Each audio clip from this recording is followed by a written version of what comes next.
So who were your biggest influences artistically? So growing up, my biggest influences from comics were George Perez and Jose Luis Garcia Lopez. I don't think it can be understated, the importance of George Perez on my career, his impact on the way I see the world, design pages, tell stories, think about emotional beats, think about characters. George changed my world, he changed my life. I'm really happy to be able to call him a friend now, because when I started, I was just copying his work. I got into the business because I was sort of a cheap copy of Perez. I could kind of do what he did, but not as well. I believe I've since evolved into something else, but I will always owe him an enormous debt of gratitude. Garcia Lopez is another, probably lesser known artist, because a lot of the work he did was behind the scenes. But he was the quintessential Wonder Woman artist to me in the 1980s. He's also an incredibly kind man and someone I adore. Finally, there's an unsung artist named Jose Delbo, who drew Wonder Woman's adventures mostly in the 1970s. And I would say these three men had a huge impact on my career.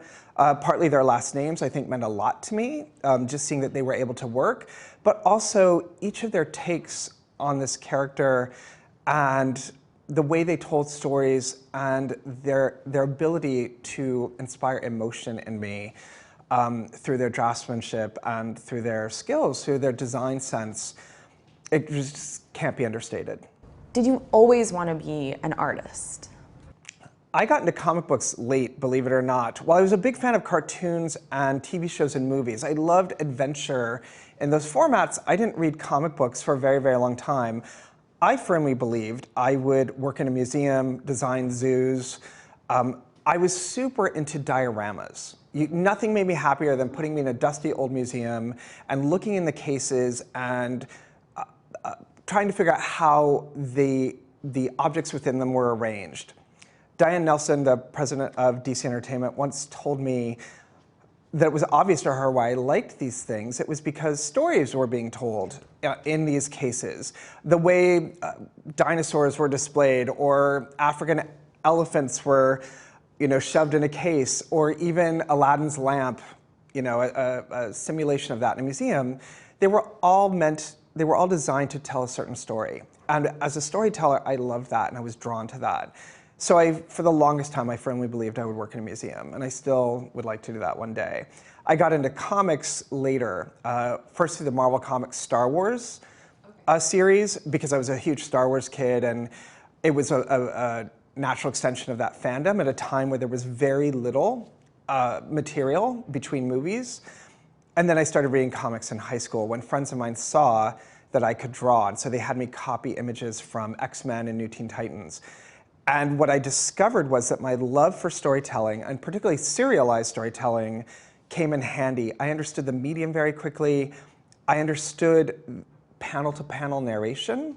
I understood what happens between the gaps of panels and how to pace for time. And when I was hired, I was told by the man who hired me that he did so not because I could draw. He said I couldn't draw. I would learn how to do that on the job. He said he hired me because I could tell a story in pictures. I could tell a story narratively, sequentially, and that was a much harder attribute to find in aspiring artists. Yeah, that's so cool. Yeah, because okay, a diorama is like, it's a panel. It's a panel. It's a snapshot. Yeah. That's one of the things I used to do. Also, it's in hindsight, it's hilarious. I would watch a TV show, something as inane as Land of the Lost or Bionic Woman or whatever, and I would go to school the next day, and in one of the classrooms, the walls were lined with chalkboards, and I would recreate the settings on those chalkboards, especially if it was a prehistoric setting, and I would have people stand in front of them, and I would retell these adventures. And I would get very, very upset if people decided to stand in front of the wrong chalkboard, because that's not how the story was supposed to go.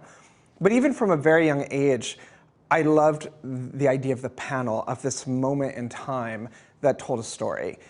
So I think I'm inherently a storyteller. I think actually a lot of people are. I'm just lucky enough to have a skill set that allows me to do it professionally.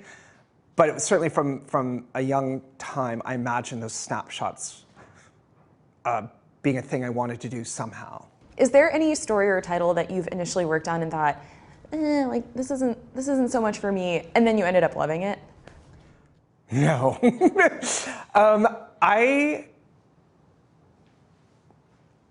So particularly the past several years, and maybe to my detriment, what I find is I'm an in and out kind of guy. I tend to do an arc or two, and then I'm done, because I feel like I've said what I needed to say and move on. When I did Wonder Woman, there was a lot of editorial interference, and there were decisions that were made that I would never have made creatively, and crossovers, and 9/11, and a bunch of things happened, which affected, I think, ultimately the tone and pace of that work. I would love another shot at that one day, I think, but at the same time, I think that was my shot. I had it, and now it's time for other people to have at it. I'm not particularly keen on ownership of characters and materials, especially the ones that aren't mine.